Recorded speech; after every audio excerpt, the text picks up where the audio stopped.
Pemirsa, Indonesia dikenal dengan gunung berapi aktif dan juga sesar atau patahan yang masih aktif yang terdapat di berbagai wilayah di Indonesia. Di Pulau Jawa terdapat 13 gunung berapi aktif dan juga 6 patahan yang turut aktif yang akhir-akhir ini memicu bencana gempa bumi dan bencana lainnya. Lantas, benarkah pemerintah membangun infrastruktur yang justru dekat dengan daerah rawan bencana? Bersama saya Nomi Tobing dan Suryali Santoso, berikut liputannya. Astagfirullah, keluar! Ancaman gempa kembali mengguncang sejumlah wilayah di Indonesia. Meski sudah menjadi sebuah fenomena alam yang kerap terjadi, namun bencana tak jarang meninggalkan kerusakan dan duka cita akibat kehilangan kerabat dan keluarga tercinta. Pada 21 November 2022, gempa dahsyat berkekuatan 5,6 skala Richter mengguncang Cianjur, Jawa Barat. Tidak hanya merusak bangunan yang rata-rata merupakan permukiman penduduk, gempa Cianjur juga menelan ratusan korban jiwa. Mirisnya, sebagian besar korban merupakan balita dan anak-anak. Warga pun terpaksa mengungsi berhari-hari di tenda pengungsian karena gempa susulan masih terus terjadi. Tak berselang lama, pada 8 Desember 2022, gempa juga mengguncang Sukabumi, Jawa Barat. Gempa dengan magnitud 5,8 skala Richter ini menghancurkan sejumlah bangunan dan rumah. Warga yang sedang beraktivitas pun panik menyelamatkan diri dari guncangan gempa. Pas udah di jalan, baru masih dekat sih dari sini. Dari rumah. Pas ada gempa lagi jalan, itu kedengeran ini rubuh rumah ibu. Kondisi Indonesia sendiri banyak dilalui jalur-jalur pegunungan api yang masih aktif, yakni Sirkum Mediterania dan Sirkum Pasifik. Karena posisi geografis yang dilalui cincin api inilah, tak heran jika Indonesia menjadi negara yang paling sering dihampiri bencana seperti gempa, tsunami maupun letusan gunung berapi. Di Pulau Jawa sendiri tercatat ada 19 gunung api yang masih aktif. Di antaranya Gunung Semeru, Gunung Merapi, dan Gunung Krakatau. Selain aktivitas gunung api aktif, juga terdapat banyak lempengan yang saling bergerak sehingga menghasilkan patahan atau sesar aktif. Pergerakan lempeng-lempeng ini juga kerap memicu gempa. Jadi karena memang pergerakan alami bumi ya, bahwa bagian utara Jawa atau di Pulau Jawa itu bergerak ke selatan, merupakan bagian dari erosia, lempeng erosia. Sedangkan dari selatan itu ada kerak samudra atau lempeng samudra yang bergerak ke utara Indo-Australia. Nah, energi pergerakan itu mentransfer ke morfologi yang ada di darat, misalnya ada di sesar. Jadi ada pergerakan juga di sana, pergerakan juga di area sesar. Nah, jika saat ini kan misalnya terjadi locking atau kuncian. Nah, pada waktu pergerakan itu sudah mencapai batasnya, dia akan melepaskan diri. Nah, melepaskan diri, energinya akan menjadi suatu gempa. BMKG mencatat ada 31 sesar aktif di Pulau Jawa, diantaranya Sesar Cugenang, Sesar Cimandiri, dan Sesar Kendeng. Sayangnya saat ini tampaknya belum ada kesadaran maupun langkah antisipasi yang serius dari sejumlah pihak terkait potensi bencana di Indonesia. Hal ini terlihat dari masih banyaknya masyarakat yang membuat bangunan di wilayah rawan gempa. Tidak hanya itu, bahkan sejumlah proyek strategis nasional pun diketahui berdiri berdampingan dengan patahan aktif.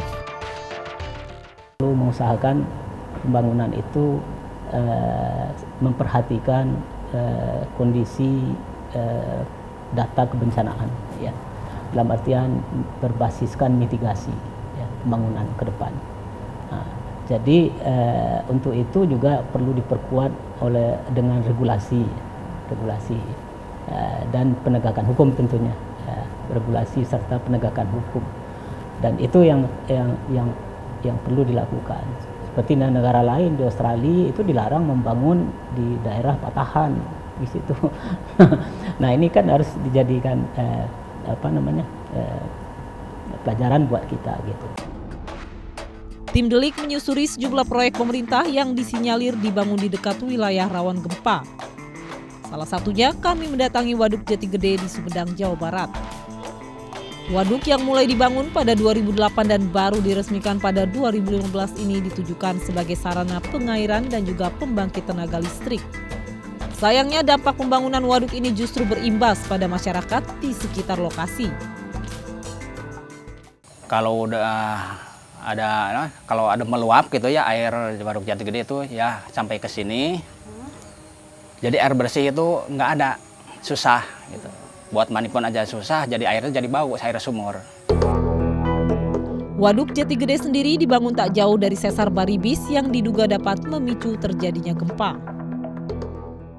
Jati Gede itu di situ di bagian utara dari Waduk Jati Gede itu terlewati adanya sesar Baribis tadi, ya, ada sesar Baribis.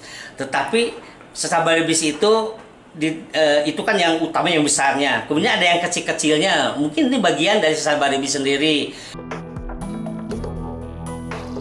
Selain Waduk Jati Gede, proyek kereta cepat Jakarta-Bandung pun ditengarai sejumlah jalur yang melewati patahan aktif. Hal ini pun dikhawatirkan dapat memicu kegempaan di wilayah sekitarnya. Ya, sebetulnya keputusan membangun infrastruktur ya seperti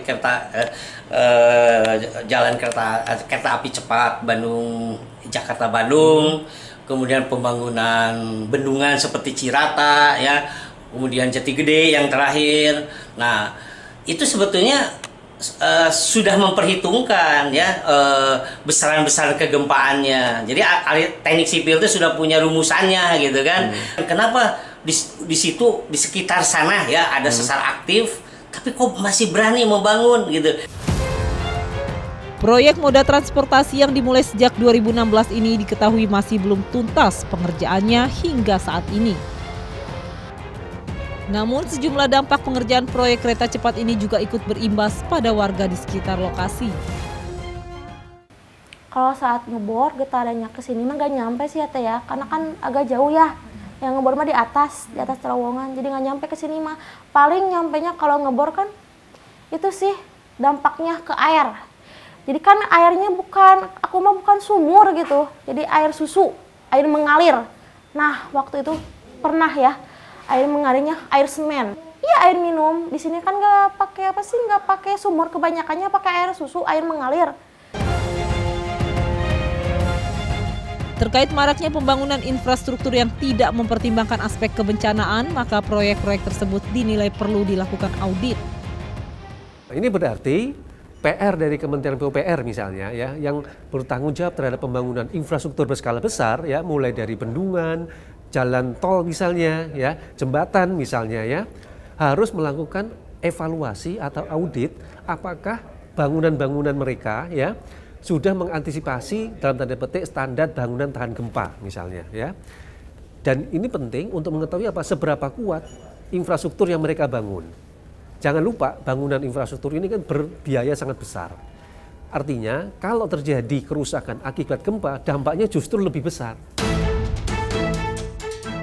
Sebagai negara yang rawan bencana, kesadaran masyarakat akan pentingnya pemahaman mitigasi sangat diperlukan guna meminimalisir terjadinya kerusakan hebat maupun jatuhnya korban jiwa.